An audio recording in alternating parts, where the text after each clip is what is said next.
Hello, everyone. How you doing? And welcome back to Skye and Evan in the morning. And today for episode 99 of our podcast. Yay, we're getting close to 100. We're going to be talking about what a lot of people argue is like one of the greatest films of all time. It's also a very long film, but it's called Lawrence of Arabia. It was Evan's recommendation. And it is, unsurprisingly, really fucking good. What did you think of it, Evan? Yeah, I think I mentioned that this is one of those movies that's up there with 2001: A Space Odyssey, where when people talk about it, there's just this understanding that the film is that excellent and that great. I knew precious little about this film going into it, and I'm glad I didn't, because there isn't even all that much that I would say there is to spoil. I feel like the story isn't too complex, but It's not a it's about plot-oriented the film. It's just presentation. like, Yeah. I don't know, the descent of this main character into like this egotistical madness and then just like his ego death, which is very fascinating.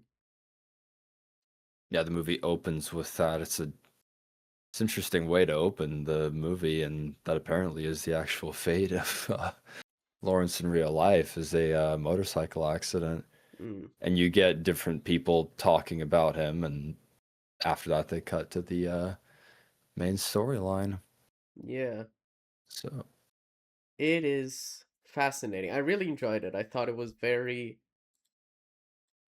very interesting. I mean, you can tell how much Dune was inspired by this, right? I, I mean, I laugh because part of the reason why I recommended it is that people are comparing the Dune Part 3 trailer. There are certain shots that people find comparable to Lawrence of Arabia, and this movie visually, there are elements that do line up with that, but on a plot level, you totally can see it as well. Mm. Like, Lawrence, to a degree, is kind of like looked at and accepted by As a Paul foreign people to Atreides, him as yeah. like as his own. And yeah, they chant his name.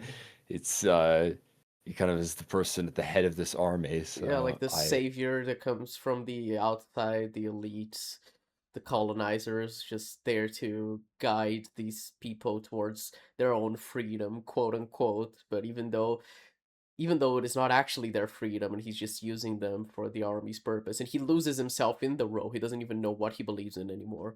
And then when it becomes too much, he just like gives up. But then his ego is too much and he needs to fight through to the end. It's really I interesting. do find I do find it fascinating that's how it works. I mean, obviously, part of this is like based on history. It's not like 100% by the book, but the main character just kind of loses in the end. Like he makes it through several battles, but at the end of the day, like his victory kind of fizzles out, and then he's just left on his own. And like you said, he runs away basically. He just Yeah. goes back home. It's and yet, like I said, it's still there's is not a complicated story. There's not that many scenes, but the sense of music and the sense of scale, like in terms of cinematography, the scene with the well, that scene kind of blew my mind. That was brilliantly put together with just that dot on the horizon and then it getting closer and closer and then uh going for the gun. It's that was absolutely brilliantly put I together mean, and everything that it's they shot in the desert was just so impressive. not I, to mention the sense of extras and like mm. horses involved. There were so many. The budget for What it you at were the time must have been really high because I was genuinely impressed by how much every scene has. Like, every scene feels like it feels real because of how much is happening. It never feels like they're on a set on like a budget or anything. It feels like they went all out. It's pretty impressive. yeah, very very involved, very practical in camera. It's just cinematography that is never gonna age. It's similar to 2001. Ironically, they were both from the 60s, but this good, the bad, and the ugly is another that I would find comparable to this in terms of its look and feel. Mm, Um, yeah. yeah, this is a timeless movie in terms of its presentation. So glad I finally watched it. Glad I didn't spoil too much. Yeah, Yeah. No, it was fascinating. It's part of what's interesting, like you said, like this the plot is super simple. And I kind of like just how much the film is takes its time because it feels like such a character oriented story of just showing Lawrence or Orange as they like to call him in the film. Um losing himself in the role of this martyr that he is, like the savior of these people.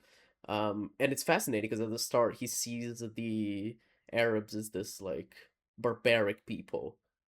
Um, and by the end, he sort of still does, just in a different way. He still thinks they need a leader to guide them to freedom. You know, he doesn't want actually their freedom. Like he's so confused about the role he's meant to be playing.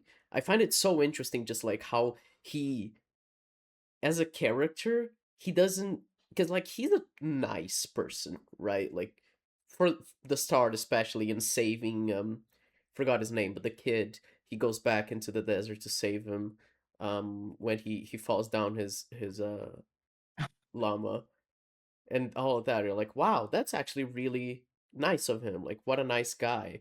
And then after that, uh like later in the film he has to execute that same person. And you're just like, dude, that you was such a yeah, that was such a brilliant reveal because the whole idea is he's trying to prevent like two factions from fighting, yeah, and he just sees himself as a neutral third party, and then they reveal that it's him, and it's like, oh Jesus. yeah, He went out of his way to save him in the desert, and he turns the fight and gets the army to fight itself. yeah. And then he That gets to was a point where incredible he's stuff. just like losing himself in the role, and he's just like, I've gone so far that I can't go back. It's like when he kills the guy at for like he earlier on in the film he kills a guy. Um, like you said, to stop like this war between the factions. They're like, oh, this guy from faction A killed the person from faction B, so I'm gonna kill it so it doesn't start like a war. Kill him. Um, and then then he says later that he enjoyed doing it, which was just so fascinating. Like that feeling of like him having power over these people, like he's above this conflict between the two factions. Like that was such an interesting thing to like understand his character and his like I guess ego. I don't know. I thought that was really fascinating. Yeah, it all kind of builds to the very ending when they shoot the when he starts shooting when in the scene where they Yeah. take no prisoners. And there seems to be like a sense of glee to what Lawrence is doing at that point. Yeah, he's just like he's lost himself so much in the role of the white savior that he just doesn't know what else to do but to wage war because it's like you said, like was the characters keep saying like about the war being over. It's like once the war is over for someone like him, he has nothing left. He loses all power he has because all his sense of power comes from being, you know, the leader of these people. So he kind of doesn't want it to end. Um, and he oh I also love the scene where he's tortured. That's a funny thing to say out of context, but just that idea of him like being powerless for once and him saying like I would have told them anything if they wanted to and everything. It's like yeah, any man would. It's like yeah, but I'm not any man, am I? I'm not supposed to be any man. It's so fascinating. I genuinely really loved Lawrence's character. He's like really interesting. And I mean, very, very, very similar to Paul Atreides from Dune, at least from the films. I haven't read the Dune books, but very similar. The whole idea of the white savior and the losing himself in the role of helping these quote unquote savage people that, obviously they're not savage, but the white savior believes they are. So it's fascinating. Yeah. On the I mean, it's one of those things where like it's this it's a historical film, so that ties in. But Alec Guinness, he's great in this movie, but it's interesting that they didn't get an Arab actor to play him. Oh yeah. It works well. I think they did a decent enough job. It's just the accent I would say is a little bit distracting. It's hilarious watching that in a modern context, but at the same time, he gives a brilliant performance. It's funny as well seeing a movie kind of associated with the desert in around the same era when Star Wars came out. Like that was funny to see with his actor. Um, man, But yeah, really fucking good movie, and it's very slow paced. I guess that is like a big question. Do you think the film justifies its length? I think it's trying to be grandiose. Like there's elements where you could trim the fat, but there's so many scenes that rely on characters just traveling hundreds of miles through the desert and getting insanely thirsty but having to ration everything, and there's a sense of intentionality to everything in terms of why scenes drag out for as long as they do, but there's no two ways about it. The movie's almost 4 hours long, so Yeah. and it's a simple story. It's worth watching, absolutely, but it does even just a 3 hour movie even I think might help this be more digestible, but at the same time it's like what elements should be cut out, what could make this movie shorter. Yeah. Well, that's what I was thinking, because in terms of like, I watched it and I was like, yeah, this is long. But every time a scene ended, I'm like, that was a really good scene. Like, and it just like progressed with each scene and understanding more of Lawrence's character and everything. So I don't know. It doesn't feel like the film could have really been short. I mean, it could have if they were going for a faster pacing, but I appreciate the whole building the story very slowly and seeing, because like it's a very gradual thing, and it's the kind of like change with a character that you only usually see with TV shows that have like a lot more hours to develop characters like this subtly.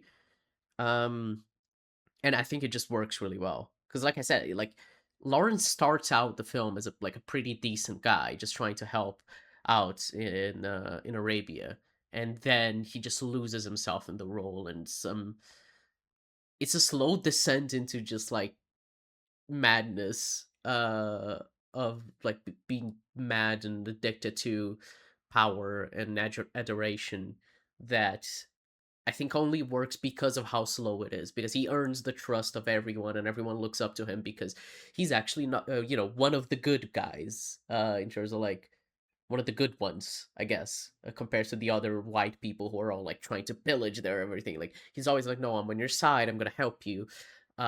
So slowly, like it starts as like, oh, being friendly with these people, becoming actual friends and caring about them, until it becomes more of a thing of like him seeing himself as above them. So I think the film justifies its length just because of that, just because of how it needed to take its time to really um make Lawrence a believable character. And honestly, i I really do believe that Lawrence is like, um as like a real person, obviously, like you said, based on historical events and everything, but just like the character himself, he feels real, he feels tangible, I guess. So I don't know, I think probably justifies its length, and I'm glad it has an intermission. One thing I like with when films are long like this is intermissions. Very Yeah. very helpful to get through. Reminds Is it me of like, Zack hey, Snyder's Justice League. There they had like 4 chapters, so at each chapter is like, yeah, it's a good time to just pause and just go to the bathroom. And yeah, that's hilarious. They're like chapters. probably a decent way to. I don't remember how long the Snyder Cut. It's at least 4 hours, right? That I think movie. 4 hours and like 5 minutes. It's 4 hours and change, I guess. Yeah, Lord above. People wanted a longer movie, and they got a longer movie. Hot take, but I think Lawrence of Arabia justifies its length more than Zack Snyder's Justice League. Oh man, yeah, and thumbs up for intermissions. Bring them back, Yeah. especially since considering how many movies are long nowadays. It's kind of insane. The Brutalist had an Oh, intermission. It was, yeah, I doubt the Odyssey. Have you seen the Odyssey yet? not yet, but I've heard of the. To be fair, the Odyssey is like 2 hours and like 15 minutes long, so it's not as long as like Lawrence of Arabia. So. Yeah, but it's still like about 3 hours, right? Yeah, yeah, I think it's 2:54. I think. Those movies could use an intermission. That'd be interesting to see. My my girlfriend is Italian, and she keeps saying that in Italy they actually have intermissions for basically every film in theaters. Even like a 90-minute movie. Well, I don't. I think so, because she says like in the middle of the film, she's like, "Oh yeah, there's an intermission now," and like she messages me uh, like for every film she's seen in theaters since I've known her. So yeah, I'm pretty sure in Italy they have intermissions for like every film. So or maybe just Yeah. where she lives. I don't know if all of Italy, but regardless, that is a thing. And I mean, not entirely a bad idea. At home, at the very least, you can like pause films and everything. And so, Yep. Um. So, would you recommend Lawrence of Arabia, Sky? well, I very much would. Uh, Bit of a It's funny silly to say. It's question. Like, would you recommend one of the greatest films of all time? You know what? I think I would. like I said, it's just one of those things. There's a reason why people say this is up there with 2001 Yeah, or Citizen Kane, the best of the best of the best, or at least historical and utterly breathtaking. And like I yeah, said, just timeless. It's just a movie that won't age. So yeah. So I imagine you would recommend it as well. I would indeed, though definitely take that intermission. So yeah. Yeah. All right. Well, that's it, folks. Thanks for watching. Next episode, instead of a recommendation, because it's episode 100, we're going to be covering a topic that Evan has been wanting to cover, I think literally since before we started the podcast, maybe. Um, Yeah, around the same time I think that we started it actually, yeah, yeah. which is X-Men 97, which is Evan's like one of his favorite shows that we watched together, season 1. And we've been wanting to talk about that season for so long. So that's going to be episode 100 to celebrate 2 years of the podcast. Yippee. Very nice. And yeah, after that I'll recommend something. So all right. We'll catch you later, folks. Thanks for watching. Hope you catch us on our special 100th episode, and yeah, bye bye. Thanks. Bye-bye.